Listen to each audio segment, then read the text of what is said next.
You're listening to Later with Mo Kelly on demand from KFI AM 640. Again, let me send out some congratulations to Mark Ronner for doing a wonderful job sitting in for me, and Tiffany Hobbs as well, sitting in for me on Friday and Monday. We were out. When I say we, Tawala and I, my family, and Tawala also brought along his son. We were on Royal Caribbean cruise to Ensenada, Mexico. It's a short 3-day cruise, but it was the first one that Tawala Sharp had ever been on in his life. For me, it was my 6th cruise overall.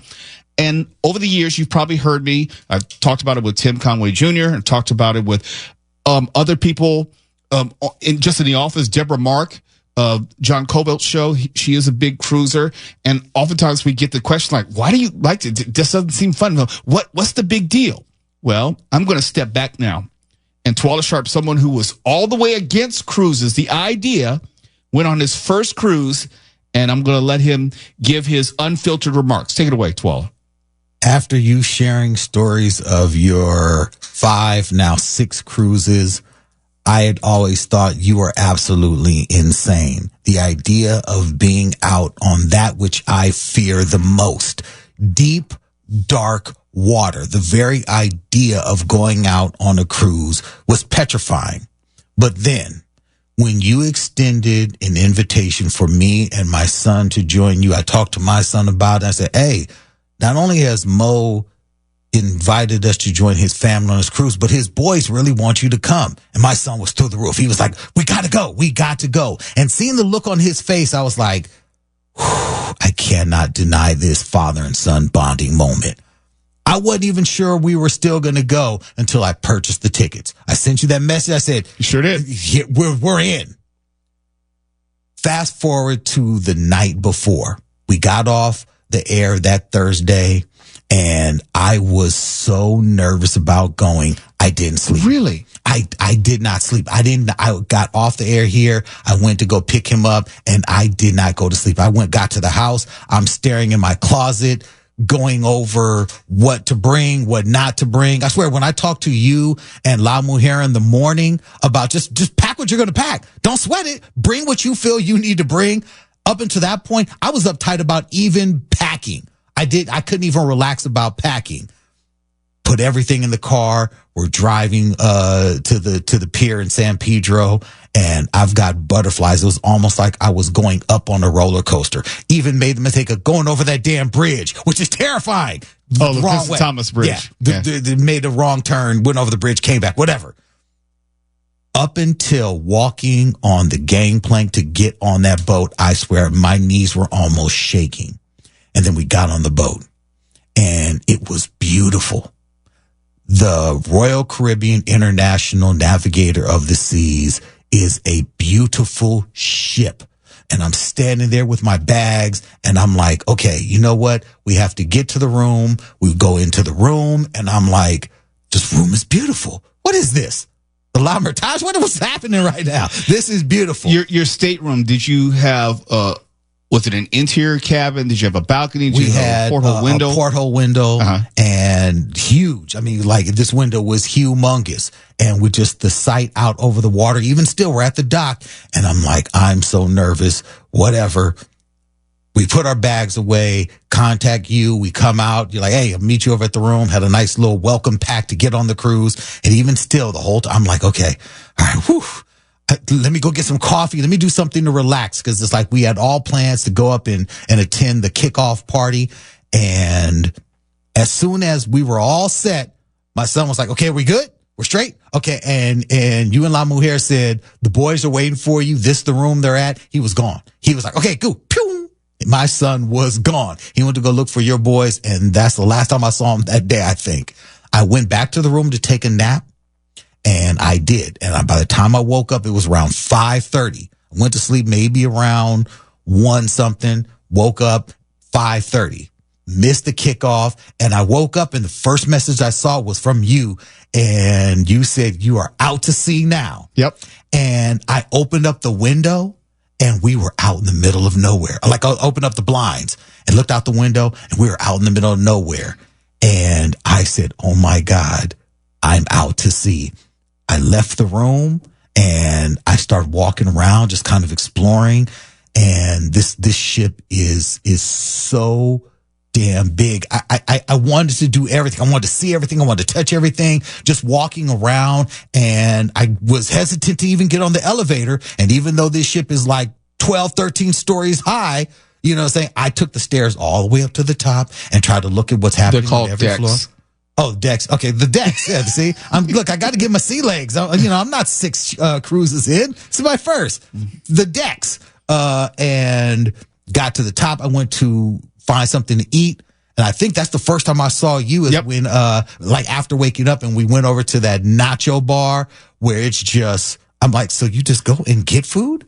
And like, yeah, whatever you want. For people who don't know, you when you get on the ship, just about any food you see, when I say it's free, it's included. It's as much as you want, wherever you want, whenever you want. Yes.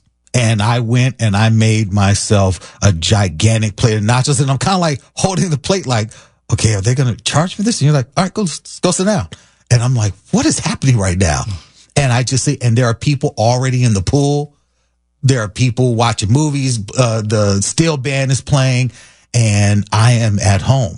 And when I finally went to dinner, I started getting a little bit seasick. And it's a weird sensation where all of a sudden I felt like my head was swimming. The floor is moving. The floor, everything. And I'm like, okay, I had to hold on to the table. And fortunately, I had in my pocket some Dramamine that I got from Lindsay. Producer Lindsay had hooked it up. Yes. Without that, I probably would have been hurling. Popped a couple of those. Within an hour, I was fine. And I'm telling you, looking out over the water at night, the most comforting thought, and this is weird, but this is what gave me comfort actually, is looking out, and I kind of walk towards the edge and look down. And when you look down over that edge, so this is waist high railing, it's straight down. You go over that edge, you're in that water. And I'm telling you this, you're gone.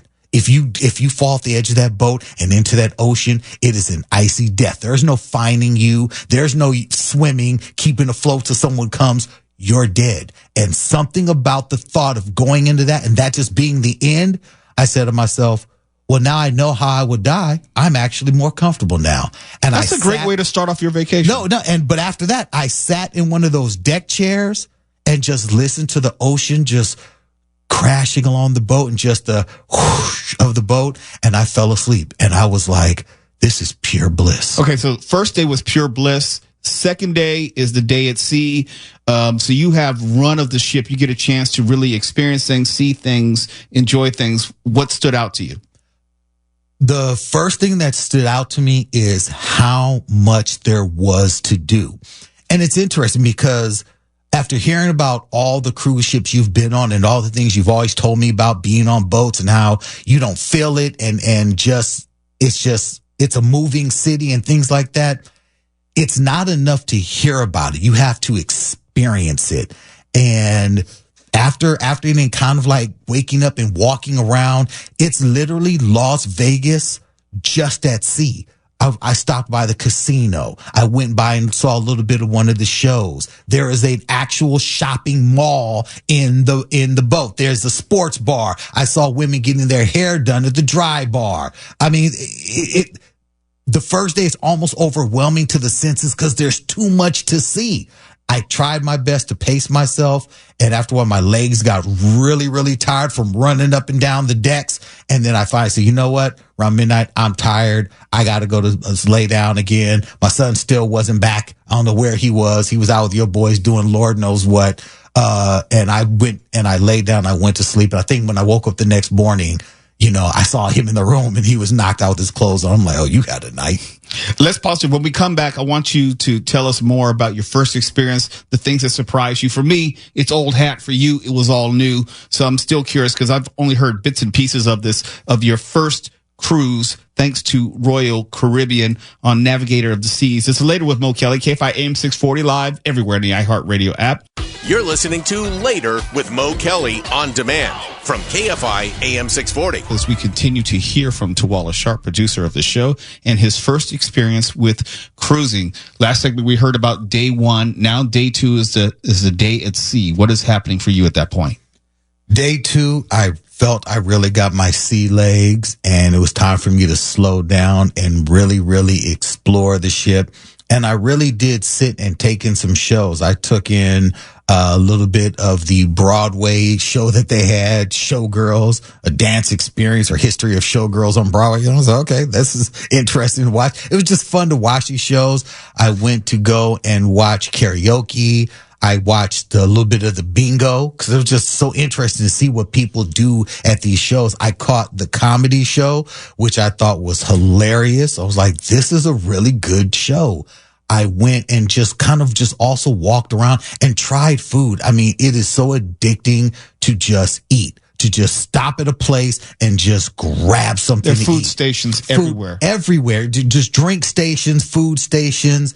It is, you can easily lose control of your waistline on a cruise, no doubt, because the food is delicious. I went and I sat on the second day when I got it in my head that you don't have to rush through anything to eat here. I went and I sat down, and admittedly, okay, as bad as this may sound, I went upstairs to the Windjammer and I wasted food. Windjammer is the place where if you're not going the formal dining, you can go. It's a buffet which is open most of the day, but they have a lot of different cuisines on any given day. And there's restaurants for all time. There is a steak meat and potatoes There's restaurant. There's a seafood restaurant. There's, I think, a restaurant that served all like Latin cuisine. I'm like, how many different restaurants can you have on one boat? It was ridiculous. A French cafe, all type of things happening. But the Windjammer is where I wanted to go and just try different things. I just sat down with plates in front of me and just let me nibble on this. This looks really good. I'm gonna taste this too. You can take as much as you want. You can take as much as you want back with you to your stateroom. Yes, you can. For later snacks or And whatever. I saw people carrying it, just plates upon plates stacked upon each other back to their rooms. But I think day 2 was a day where I really took my time to really explore the ship. And as much time as I explored and walked around and kind of just looked what was happening in different rooms, there was a jazz performance happening, and there's jazz bands and just live bands playing at different sections all over the ship. And none of this, and it's like you can be on one end of the ship, there's a live band playing, and just like, I don't know, a block away on the ship, there's a piano bar, and none of the sounds are bleeding into each other. The ship is so well crafted. On every floor, there is a level of entertainment. And I didn't even see it. I never saw the ice skating rink. I didn't see the ice skating. You didn't see that or the miniature golfing. I didn't see the miniature golfing. I did go upstairs and I caught our boys playing dodgeball. Yep. Which is interesting. There's a rock wall, 3-on-3 basketball court, which doubles as the dodgeball court. The water slide, which is incredible. There is actually a children's play area with a arcade and even a daycare if you have younger kids. And I just went around just to look at this, like, and the spa. I just say, hey, can I come in? I just want to see what it kind of looks like in there. The spa is literally like a 4-star spa, 5-star. The spa, I said to myself, next time. And there will be a next time. See, that's the thing. You got to go once to know what you want to do. You can do everything. You can do nothing, but you have to have a reference point. Yes, because now I know the things that, like, I may not need the Wi-Fi package next time I go on a cruise because there's no need for you to be on your device. There's too much happening on the cruise. I think I was documenting more than probably looking back. I'm like, next time I'm putting my phone, just leave it in the room and enjoying the cruise. So much to do. And you know what really trips me out? I never saw the front of the boat. Like, my son was telling me all these places he never went, made it and to he the was bow? like, no. And he says, Dad, you never made it to the bow? You never made it to the nightclub? Did you ever go to the 13th floor? I'm like, No. I didn't see these things because I was so stuck in the middle and aft of the boat. There's too much to do. Well, I was lucky enough to be able to sit down and at least watch the USC football game that they actually won in the sports bar, because, that was something I was making sure that they were going to be showing that game. Those are the things that I wanted to do. I don't need to go to the spa. There are a lot of things there I don't need to do. I don't need to do miniature golf, whatever. And I don't go to the nightclub anymore because it's for the younger folks, for the most part. Right. But the other stuff that I want to do, I enjoy doing. Let's do this one more segment, Tawala, because I want to get your final thoughts on the totality of the experience and what you would do it again. Would you do the whole thing again? Would you recommend it to someone else? Absolutely. You're listening to Later with Mo Kelly on demand from KFI AM 640. Mo Kelly live everywhere on the iHeartRadio app as we talk more about Tawala Sharp's first experience with a cruise. He and I were on Royal Caribbean's Navigator of the Seas for a 3-day cruise over the Labor Day weekend. And I just wanted to get out of the way to get Tawala's sense of the experience. He was a hater going in. We somehow convinced him to get on. And now we get to find out who he is on the other side. Is this something you would do again? What's the totality of your experience, Tawala? I have to admit, I'm hooked. I am hooked. I cannot wait to go on another cruise. This was the most amazing experience. I absolutely see why you and your family go on cruises every year. This is something that I think is a must for everyone to do. If you have any fears about being on the ocean, fears of being on boats, any of that, take it from someone who was you just, a week ago. All right. This past weekend forever changed me. There is nothing more tranquil and relaxing and just beautiful than being out on the open seas. I love it. And now I can see why you would go on different cruises, because now I'm like, this is a perfect starter cruise. Now I'm like, I think I need longer. I think I need 7 days. I want to be able to go on a cruise and stop at different ports, because on this trip, I didn't get off the boat because, I've been to various places in Mexico, and I'm like, I didn't feel the need to get off the boat and just kind of go shopping or whatever in Ensenada. I was like, I'm okay. I didn't need to do that. I was already tired from walking around as it was. So it was just like, that's not something I wanted to do. I wanted to experience being on the boat, but now I'm like, Alaska's calling, the Mediterranean cruise is calling, a crew to the Bahamas or Jamaica or somewhere like that. I need to go. Hawaii. All of these places are calling me because I can. And here's the thing. I don't like flying. I'm not big on flying. And to me, it's the whole experience. Going to the airport, the hustle and bustle of getting through, TSA and just flying, period. I'm not with it. Too many whack stories about people going crazy on the flight. I'm like, I'll body slam someone on a flight. I'm not going through all that. But to go all of these places, being on a cruise and be able to sample different cities or different countries at different stops, I cannot wait. I am seriously looking forward to my next cruise. Mark, you're next. We're going to get you on a ship. It's never going to happen, but I got to tell you that the sheer excess that you're describing is a little fascinating to me, because boy, does that sound about as American as anything I've ever heard. Oh, what is that? You say there's a hockey rink or an ice skating rink? Ice skating rink, yes. Skating and rink. then it doubles as a theater later in the evening. Wow. And you're actually telling me, Tawala, that the stand-up comedian, even on the cruise, was quality. Yeah. Wow. Yeah. I laughed throughout the show, and it could just be just the euphoria of being on the boat. Maybe they were pumping, some type of nitrous oxide into the air, but I was laughing the whole time. Now, there's some details that you haven't really gotten to yet, and I need to know if you had any hookups while you were out at sea. No. And here's the thing. I can see how people hook up at sea. I definitely can see it because it's very hookupable. Okay, there's a lot of action, A lot of space and opportunity. a lot of space, a lot of opportunity, a lot of folks hanging at the bar looking to be chose. What stopped you? Because I wasn't there for that, and I'm not. That's not where I'm at mentally. I'm not in super hookup mode. I'm more in a browsy kind of thing. So I wasn't feeling the need to like make something happen on the cruise. And even though I was, how do I say this? My son was. No, tell the He had story. he had a lot of options. Tell the first option. Nice. I'm telling you, when we got on the boat, we're walking around, and I was just kind of videotaping, and older lady walked up to my son and kind of put her arm around him and was like, take a picture of us. And I'm like, okay. And I just turned my phone to them, and she was like, now you've had a 60-year-old woman hit on you. Oh my God, you are gorgeous. Find me later if you want to. Wasn't talking about Tawala. No. Talking about my son. Blew a kiss to him and everything. And he was kind of like, all right. Wow. All right. So people really drop their inhibitions on these things, or that was a pro, one or the other, right? And spit on that thing. Yeah. Oh, it was. Oof. Look, I don't know what had him out at 4:00 in the morning every night, but I'm telling you, it was not for lack of women chasing after. Even just after he did the karaoke, he became like a little celebrity.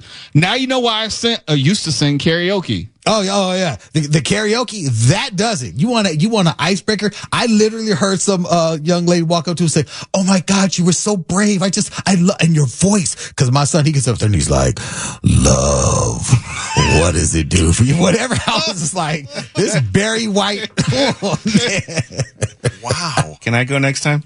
Yes. Absolutely. Yes. Absolutely. I can only tell you, Tawala can only tell you so much. You have to experience it for yourself.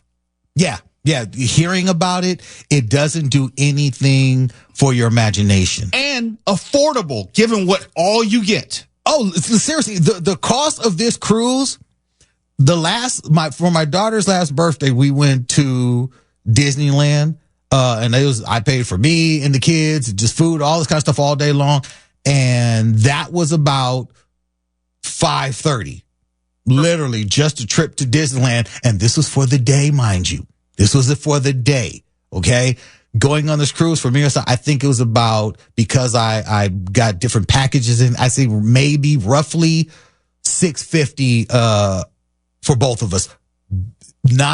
Whatever you want to eat, all day, entertainment all day, everything complimentary, compliments of the boat, unless you want to up it to for one of those 4-course meals or whatever. You cannot get the same bang for your dollar doing anything else for 3 days. You really, really can't. If you go to Vegas, you get the room. You don't get the entertainment and the food and everything else combined. No, this is all of that in one stop. Well, I remember when we were texting over the weekend, and I said something along the lines of, "You two better be drunk now or we can't be friends anymore." And you texted me back, Tawala, that you weren't drinking because you don't drink. And I remember those old TV commercials where there's the Native American crying on the side of the road. With one tear? Yeah, I just thought, what the waste? I can't tolerate this. Look, I don't drink, but I know for a fact Mo drank enough for me. So okay, I'm good. All right. I'm good. And if you do choose to drink on a cruise, trust and believe, you can drink all day, all night. And here's the thing. It's what you make it. You don't have to drink. There's always something to occupy your time, which has nothing to do with alcohol. Absolutely nothing to do with alcohol. Yes. You can entertain yourself just by people watching the stupidity going on.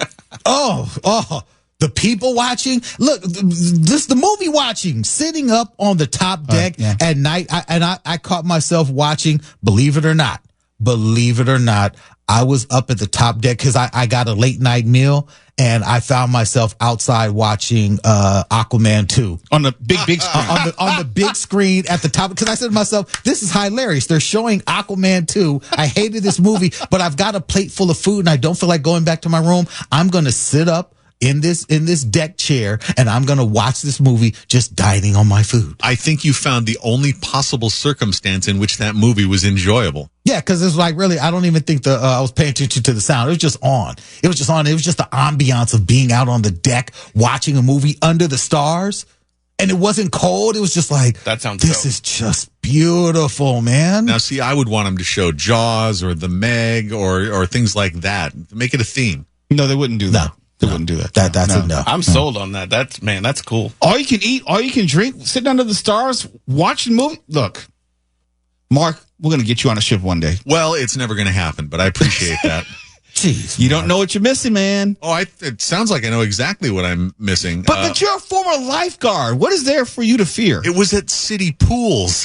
There wasn't that far I mean, somebody could come in and get me if I got in trouble, okay? Yeah, I only had to go in after a kid once, and I was angry because I had to get my hair wet, okay? So being out in the deep sea, you guys ever read Moby Dick? Yes. There's the portion where the kid falls overboard, and he's out at sea for a while, and when they finally found him again, he's gone insane. Well, don't worry. You wouldn't from last fright. long. You would die long Lombard, before you you would go die. insane. Well, there's the silver lining. Thank you for that. He Okay. won't end up like Jack. No. No. You die instantly. You go over the side of that boat. Yeah. You're dead. Oh, well, that's comforting.